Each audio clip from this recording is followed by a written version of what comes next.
So, for better or for worse, you and your spouse have gone your own separate ways, and the question of your dependent visa hangs over your head like the sword of Damocles, and you don't know where to turn as regards your continuing immigration permissions to remain in Hong Kong.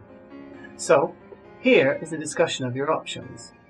Firstly, if your separation is amicable, your partner could agree to accommodate the continuing sponsorship of your dependent visa until you complete your divorce proceedings, assuming, of course, that it is his or her intention to remain in Hong Kong as it is yours.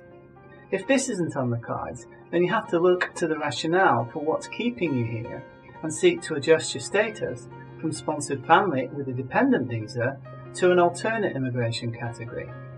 So, for example,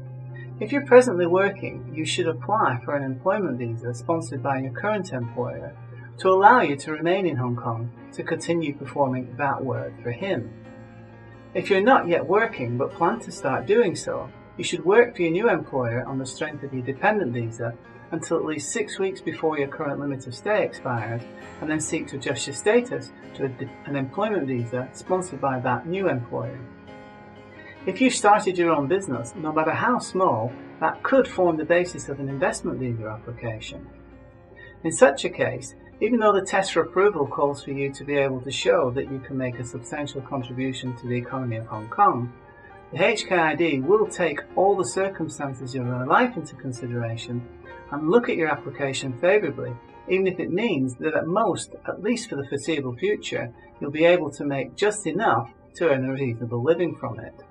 However, if you've not yet started a business and you do not have the fact of your children remaining in Hong Kong sponsored by your ex as a contributing reason for the Immigration Department to approve an application for an investment visa driven by your new business, the Immigration Department will not cut you too much slack, and thus your application will be considered just like any other, and no account of your special circumstances will be taken and no advantage afforded to you.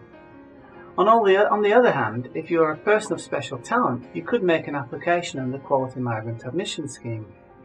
But be aware this is a competitive program and will take 6 months to finalise, all things considered. If you have at least 10 million Hong Kong dollars in liquid funds that you can lock into Hong Kong until such a time as you've been resident here for a total of 7 years continuously, you could apply for Capital Investment Entrance Scheme visa. But you need to have owned these assets for a minimum of 2 years prior to submitting this application, so funds from a recent divorce settlement might not count for eligibility. Finally, you might be able to take advantage of the immigration arrangements for non-local graduates, either as a fresh or returning graduate. This means if you've previously graduated with a bachelor or postgraduate degree from a Hong Kong university and have a job offer from an established Hong Kong employer, you can enjoy favourable consideration for an employment visa application in your circumstances. On the other hand, if you have the time, resources and intellectual wherewithal to study for a degree in Hong Kong, you can, within 6 months of award of that degree, adjust your status to an employment visa without the need to have an employer supporting that application. The latter approach could be a useful segue from stay-at-home graduate dependent to rejoining the workforce with an advanced degree from a local university, with no employment visa challenges presented upon graduation.